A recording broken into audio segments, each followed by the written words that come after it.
For over 2,000 years, Germany has seen giant forests, fierce tribes, mighty kings, world-changing ideas, 2 world wars, and 1 incredible comeback.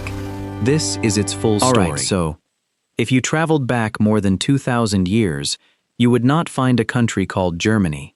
You would not see Berlin. You would not see castles, giant churches, or busy cities. Instead, you would see endless forests stretching farther than the eye could see. That was the real beginning. Okay, so, this land was home to many different tribes. People today call them the Germanic tribes. They were not one big nation. They did not have one king or one flag. Every tribe lived its own way. That made everything very different. Look, tribes like the Cherushi, Suebi, Chatti, and Saxons lived across the land. Some stayed close to rivers. Others built villages deep inside thick forests where strangers could easily get lost. Nature was their best shield. Yeah, so life was not easy. Winters were cold. Food was not always easy to find. Families worked together every single day just to survive. Everyone had a job. That is how they stayed alive. Okay, so most homes were simple wooden houses with straw roofs. Inside, people cooked over open fires. Smoke filled the room because there were no chimneys. It was messy, but it was home. Look, farming was important. People grew barley, wheat, and oats. They also kept cows, pigs, sheep, and chickens. Animals were like money. The more you had, the richer you looked. Yeah, so hunting was also a big part of life. Men hunted deer, wild boars, and other animals living in the forests. Fishing helped many families too. Nothing went to waste. Every meal mattered. Alright, so these tribes were also great fighters. Boys learned how to use spears and shields from a young age. Fighting was part of growing up. Being brave earned respect. That was a big deal. Look, they did not have huge armies like the Romans. Most warriors were farmers most of the year. When danger came, they picked up their weapons and fought together. Simple, but very dangerous. Yeah, so their weapons were basic but deadly. Spears were common because they were easier to make than swords. A good shield could save your life. Skill mattered more than fancy gear. That changed everything. Okay, so religion was very different from today. They believed powerful spirits lived inside forests, rivers, mountains, and the sky. Nature was not just beautiful. It was sacred.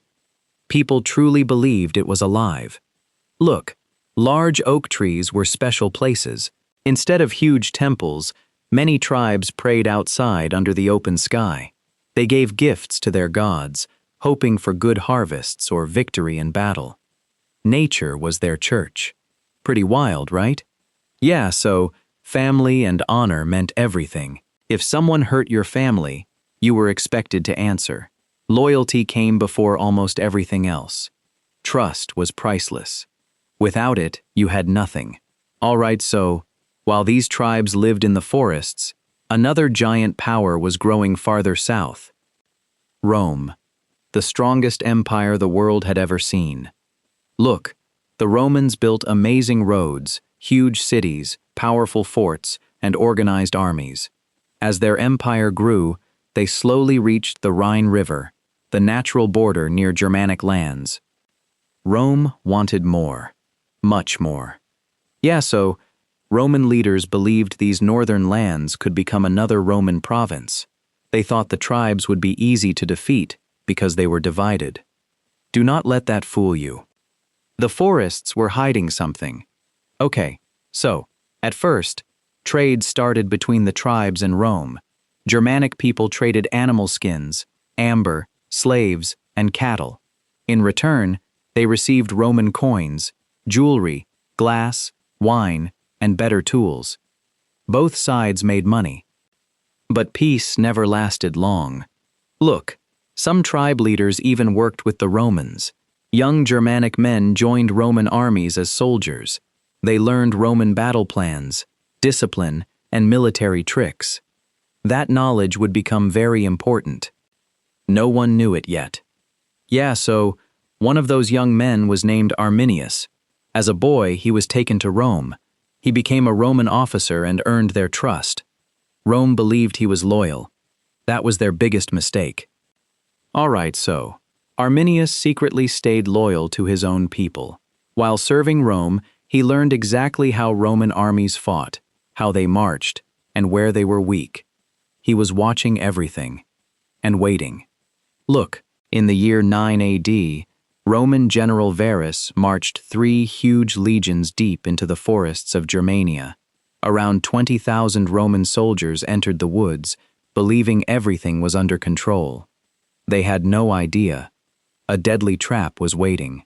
Yeah, so Arminius brought several Germanic tribes together.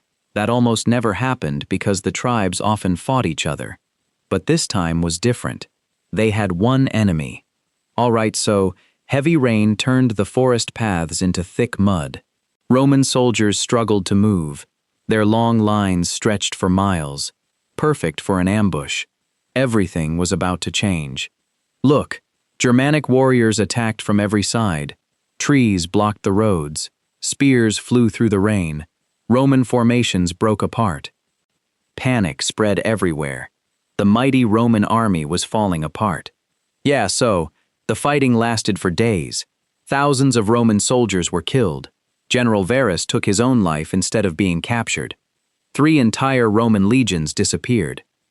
That shocked the whole Roman Empire. All right, so when Emperor Augustus heard the news, he was crushed.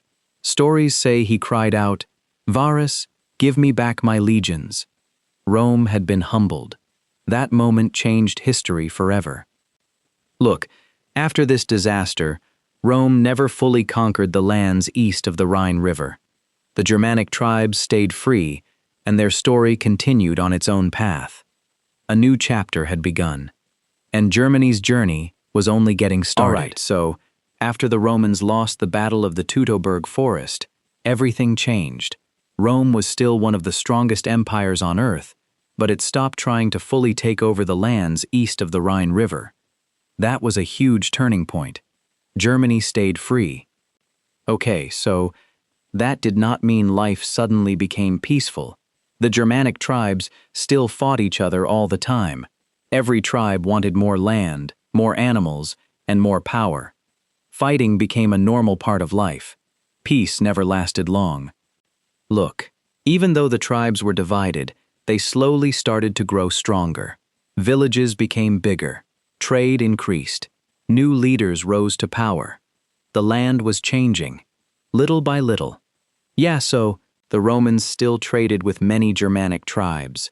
Roman coins, tools, glass cups, and weapons made their way into Germanic villages. The tribes learned new ideas. That made a real difference. All right, so many Germanic men also served as soldiers in the Roman army. They fought in places far away from home and learned how the world's best army worked. They came back with new skills. That would matter later.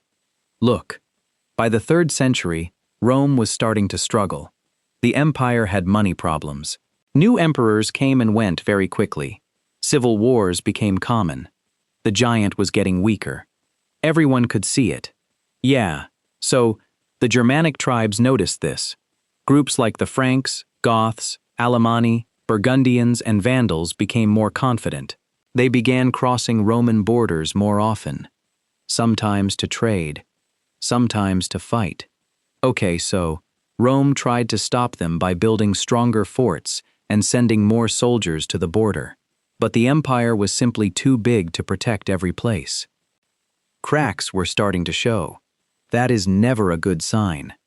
Look, in the late 300s, another group appeared from the east. They were called the Huns. They were fast horse riders who scared almost everyone they met. People ran from them. Entire tribes moved west. Yeah, so the arrival of the Huns pushed many Germanic tribes toward Roman land. Families packed everything they had and searched for safer places. Europe was on the move. Nothing stayed the same. All right, so This huge movement of people is often called the migration period. Millions of lives changed as tribes crossed rivers, mountains, and old Roman borders.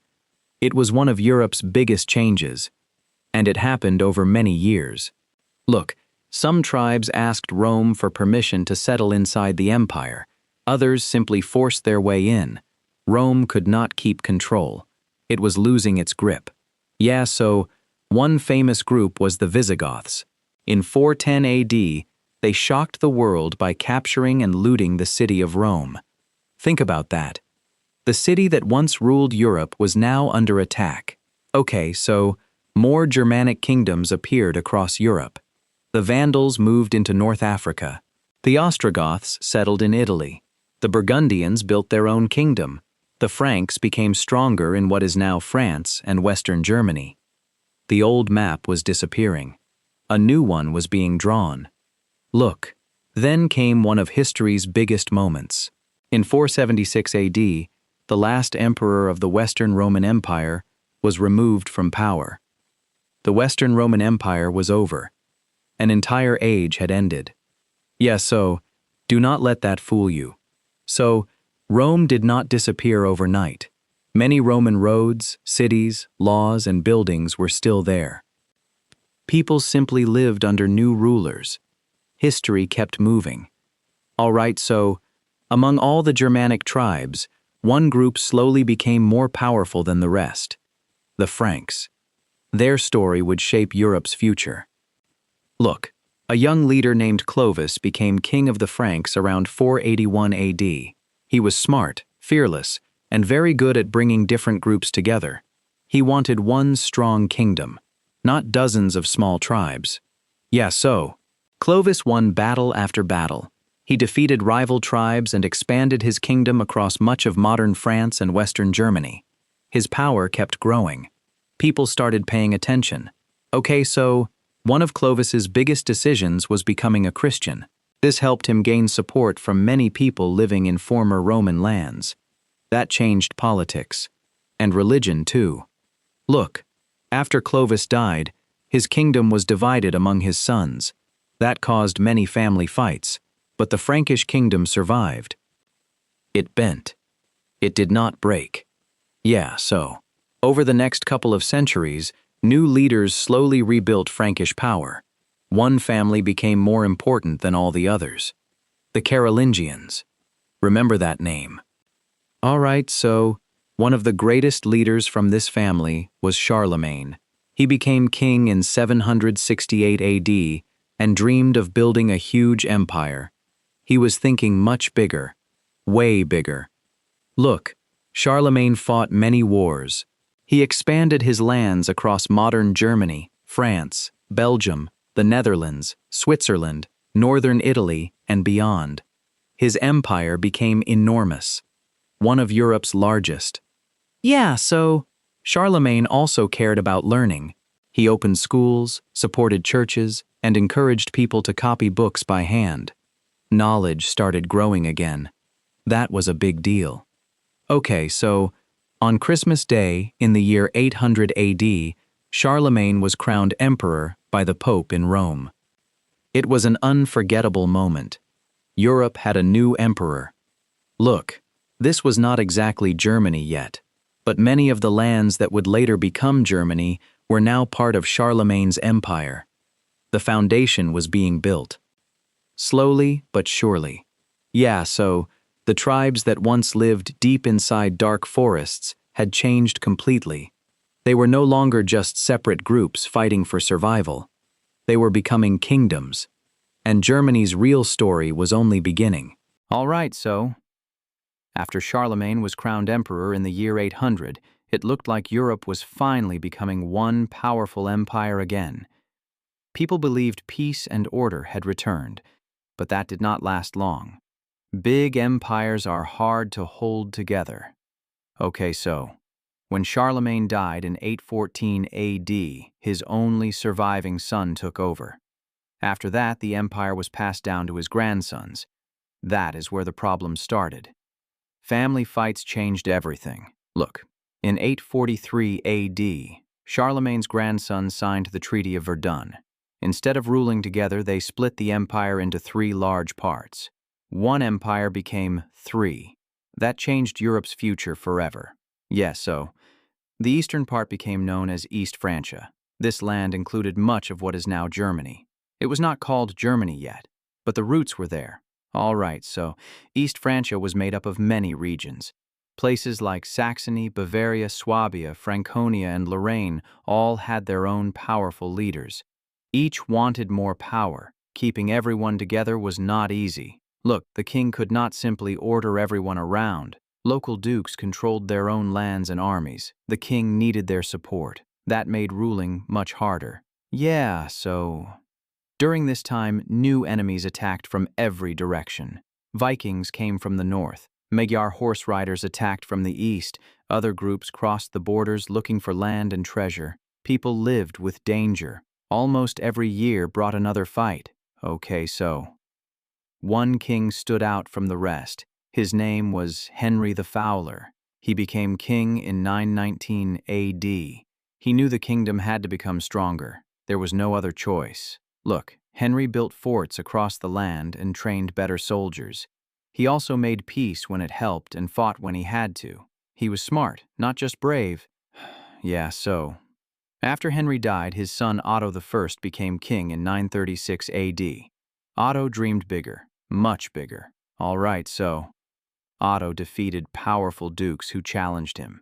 Then he turned his attention toward outside enemies. He wanted one strong kingdom, not a collection of rivals. Look, in 955 AD, Otto faced the Magyars at the Battle of Lechfeld. The battle was fierce, but Otto's army won a huge victory. The Magyar attacks almost stopped after that. That victory made him famous. Yeah, so people across Europe saw Otto as a great protector. His success gave him respect from both kings and the church. His name carried real weight. That was a big deal. Okay, so in 962 AD, the Pope crowned Otto as emperor in Rome. That moment created something new. The Holy Roman Empire was born. Look, do not let the name fool you. The Holy Roman Empire was not the same as the old Roman Empire. It was a new empire, built mostly around German lands. Yeah, so the empire stretched across large parts of Central Europe. It included much of modern Germany, Austria, parts of Italy, the Czech Republic, Belgium, and other nearby areas. It was huge. Keeping it together was never easy. All right, so the emperor was powerful, but he did not rule alone. Princes, dukes, bishops, and local rulers all had their own land and their own soldiers. Everyone wanted influence. Power was always being shared.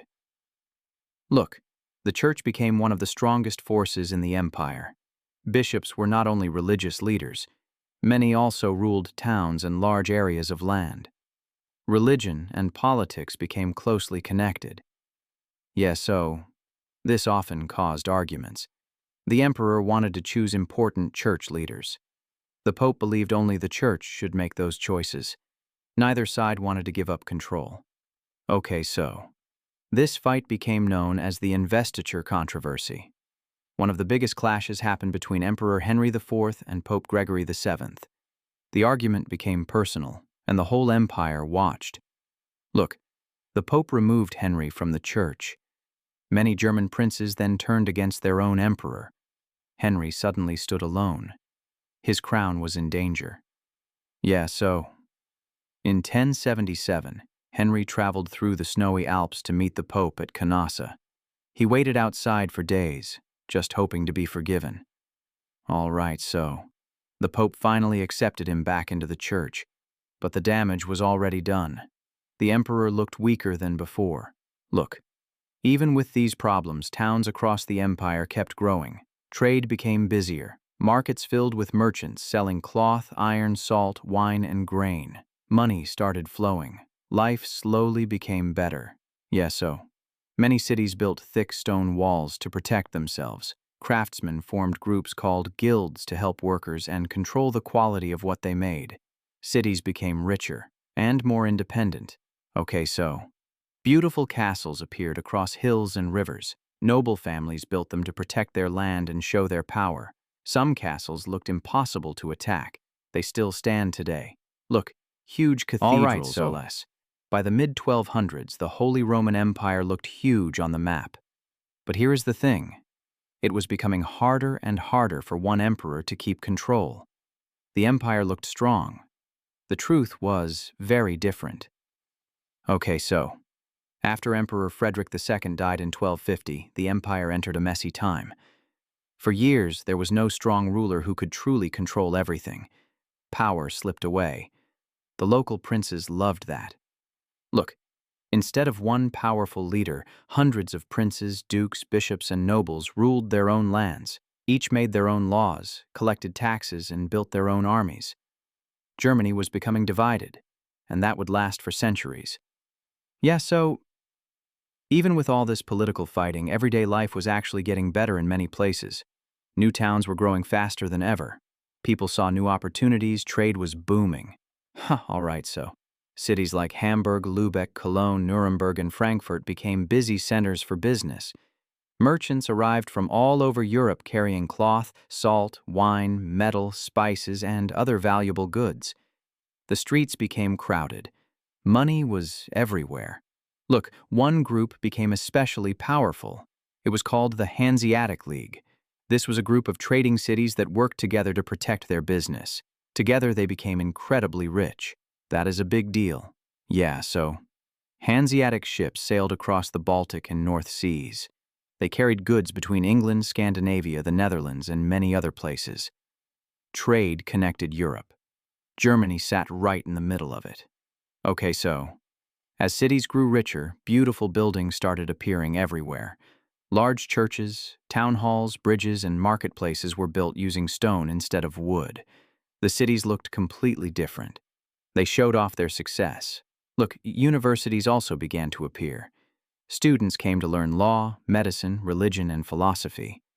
Learning became more important. New ideas started spreading. So most people still lived in small farming villages.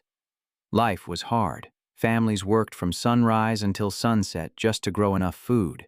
Every harvest mattered. One bad season could mean hunger. All right, so. Then disaster struck Europe. In the late 1340s, a deadly disease called the Black Death reached German lands.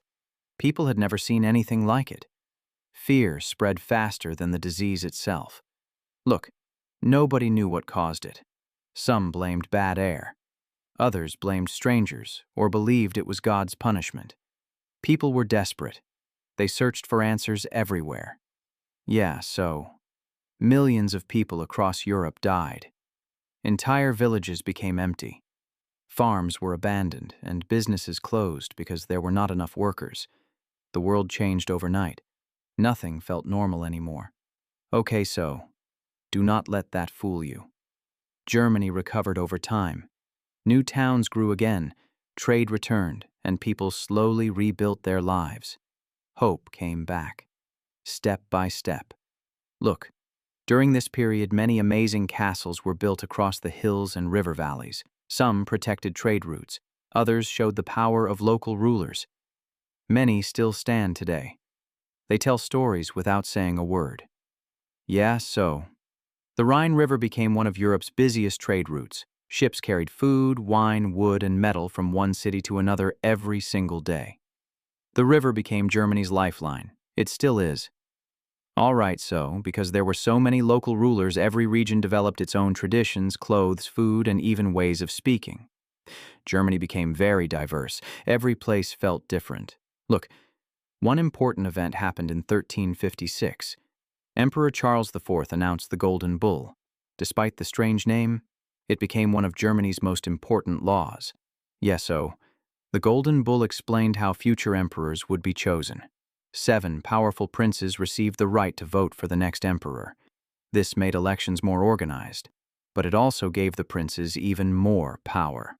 Okay, so, over the next 100 years, emperors depended heavily on these princes. If the princes refused to help, the emperor could do very little. The balance of power had changed, and there was no easy way back. Look, around this time, a new invention appeared that changed history forever. The printing press. Pretty wild, right? So, In the 1440s, a man named Johannes Gutenberg from Mainz created a printing press using movable metal letters. Books could now be copied much faster. Knowledge was no longer locked away. All right, so, before this invention, copying one book by hand could take months or even years. Now hundreds of copies could be printed. Ideas traveled faster than ever before. Look, more people learned to read. Schools slowly improved. News spread from city to city much more quickly. Europe was entering a new age. People were starting to question old ideas. Yeah, so